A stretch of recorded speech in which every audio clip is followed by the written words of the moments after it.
So, again, I'll look at rough drafts and outlines to help you out. So last class, we had some discussion leading. We debriefed the midterm exam. Again, you should see the correct answers on the multiple choice section and feedback from me on your short essay responses. If you still have questions on the exam or things like your grade that you're a little unsure of, let me know. Again, if you don't feel great about how the midterm exam went, there's a couple options available to you. First of all, discussion leading, if you haven't done it, will help you out, along with the essays in the course.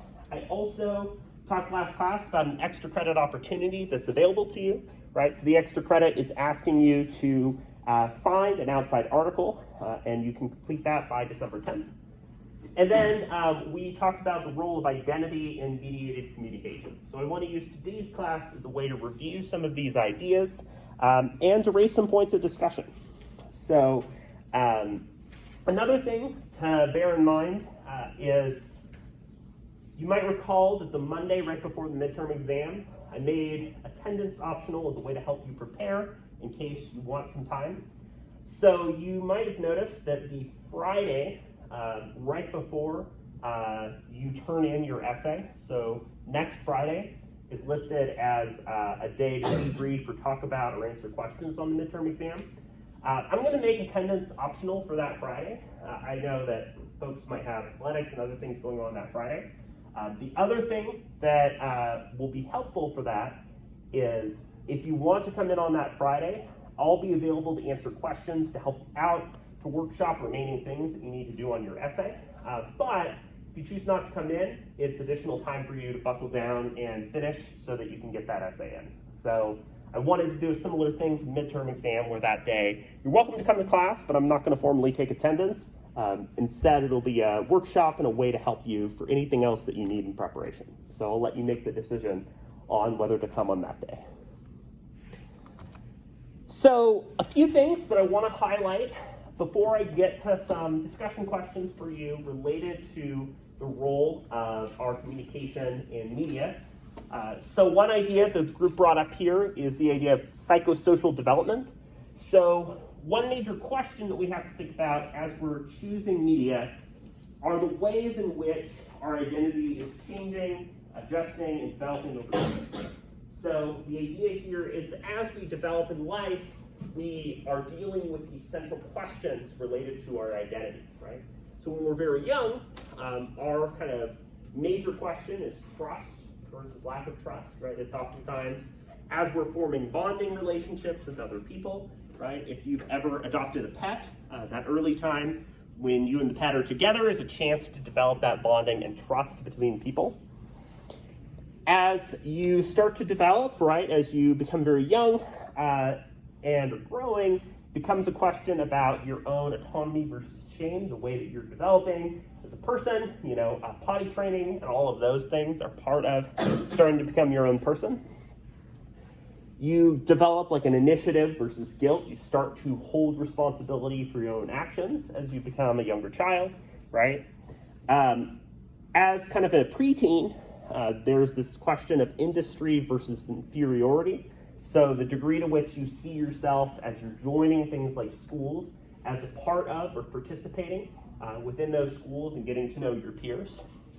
I think some of the things that are especially interesting and relevant for us are these areas from 12 to 18 and from 18 to 40 where we're dealing with our identity and the roles that we have in society, as well as the degree to which we feel intimacy versus isolation, right? So this period here, right, where just about all of us are right now, I think is an especially important way for us to think about mediated communication. Because as teenagers and young adults, right, many of us are in a situation where we're trying to figure out and to explore our identities.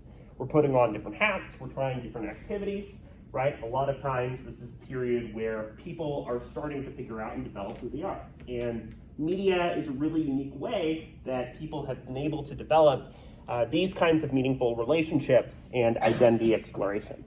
So one thing that especially stands out, for instance, are the inclusions of social media groups, right, for people that might fit under a particular population that you're interested in or trying to explore, right? So A lot of different groups, for instance, athletics, hobbies and activities, and so on. If you're super into jigsaw puzzles, you might start to find people similar to you.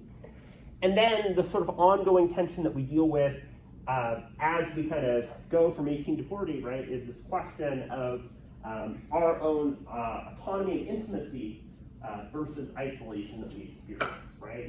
We found this in a very developed way this past year and a half with COVID-19, and it raises questions for us about our ability to connect especially well with other people. So we want to be our own people, we have a sense of identity, and we also don't want to feel completely isolated and separated from those around us. So this stage is very much dealing with that question of how we can engage in relationships with other people while retaining our own sense of self. And that's something that really guides how we're choosing to use mediated communication for our face-to-face relationships, especially with COVID. So one of the ideas here posed from Erving Goffman, who goes all the way back 1950s, 1960s, wrote a book about stigma, right? He was very much concerned with the ways that we're presenting and choosing to share ourselves with other people. So if we think back in the class to the looking glass self, right? The looking glass self is this imaginary social performance. It's how we're picturing ourselves as performing or presenting ourselves to other people. So Goffman was really concerned with this idea of how we perform and how we present ourselves. In fact, his work on stigma, right? If we think about what stigma is, goes back to the Greek word stigmata, which was a very visible sense of shame toward other people. Have any of you read or had to read The Scarlet Letter? Heard of that book? Yeah, a couple of you, right? So the premise of this book, right, is that the main character, Hester Prynne, is a young woman who commits adultery, and she has to wear this like gigantic letter A on her dress wherever she goes. That's stigma, right? That's this visible mark of shame that she's required to wear. And so Goffman is really concerned with the ways that we might present or might visibly be forced to present elements of ourselves that could be stigmatizing.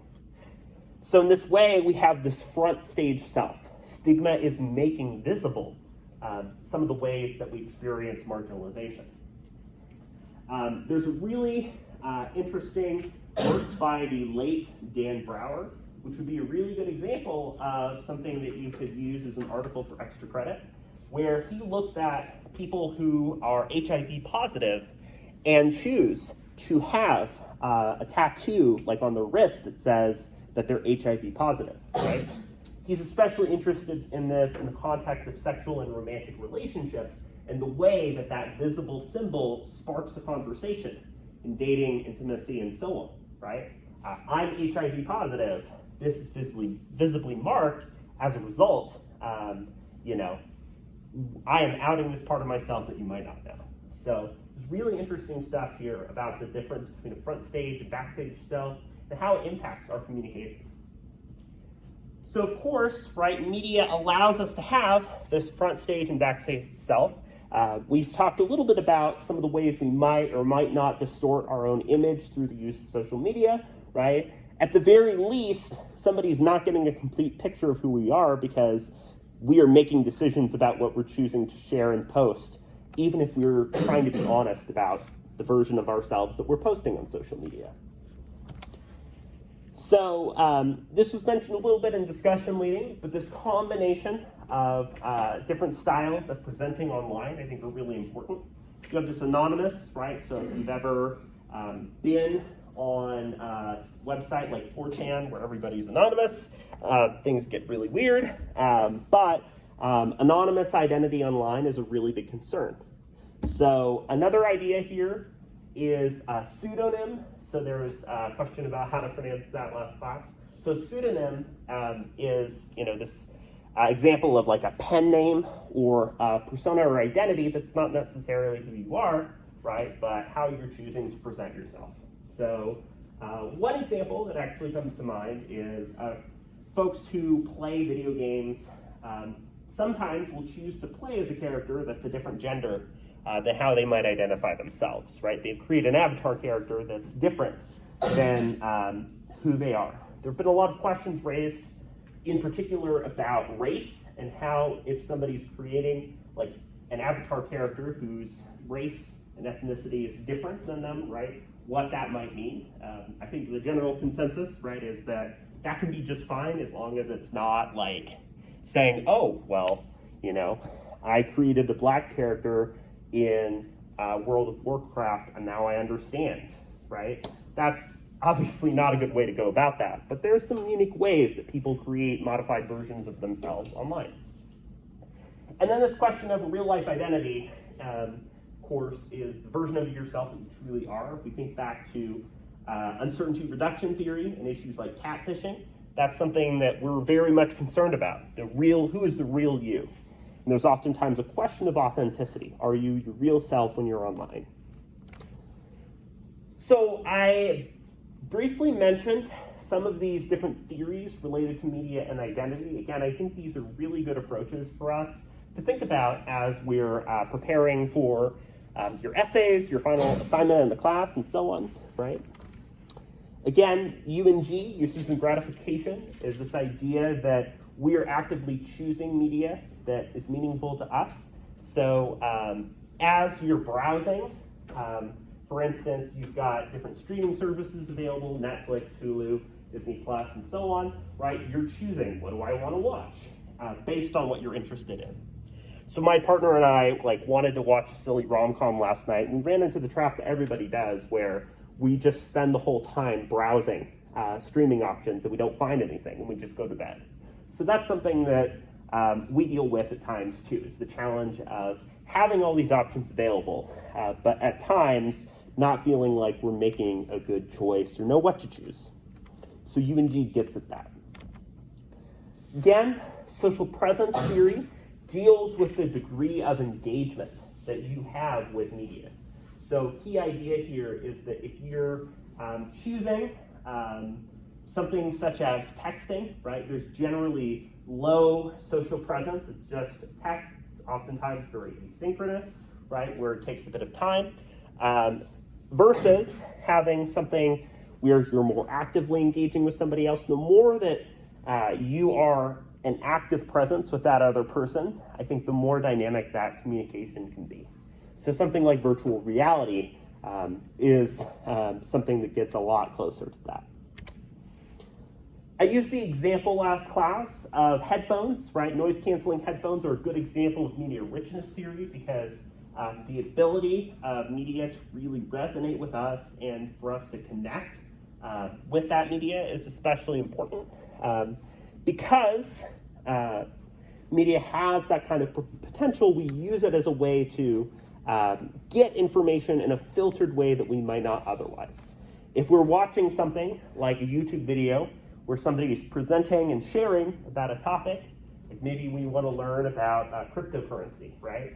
We're watching the video and we get this very direct filtered example. There isn't people in the background, there isn't a bunch of other external noise. It is just going directly to us. So the richness of that media is an important thing for us to think about. And this idea here that's posed by the concept of social information processing theory, it's something for us to kind of talk about a little bit, is, do we think that it's possible for something like media and mediated communication to feel richer, to feel deeper than communicating face-to-face? So again, as we look at the role of things like online games, we can oftentimes find that there's these really deep and meaningful connections that people have with each other. So we have to wonder, can we form a deeper connection with people online than face-to-face? Or are there really key elements of face-to-face communication that we just cannot get translated as well? So what I want to do is take some time to have us talk about these questions. I'm going to ask that you kind of discuss this question with your group a little bit, and then we'll come together and talk about the next question. And the first thing that I want us to talk about a little bit is how mediated technology, so again, the use of a variety of forms of media, has changed the way that we communicate face-to-face. right? So one concern that gets raised in the past is that, oh, well, everybody's on their phones now, we're not talking. But at the same time, right, that's not always true. People are communicating with each other, but it might look a little bit different. So what I'd like is, you can find a small group of people to chat with, maybe people that are next to you. I'd like you to talk a little bit about this question. I'll ask a couple groups to share some of the things that immediately came to mind.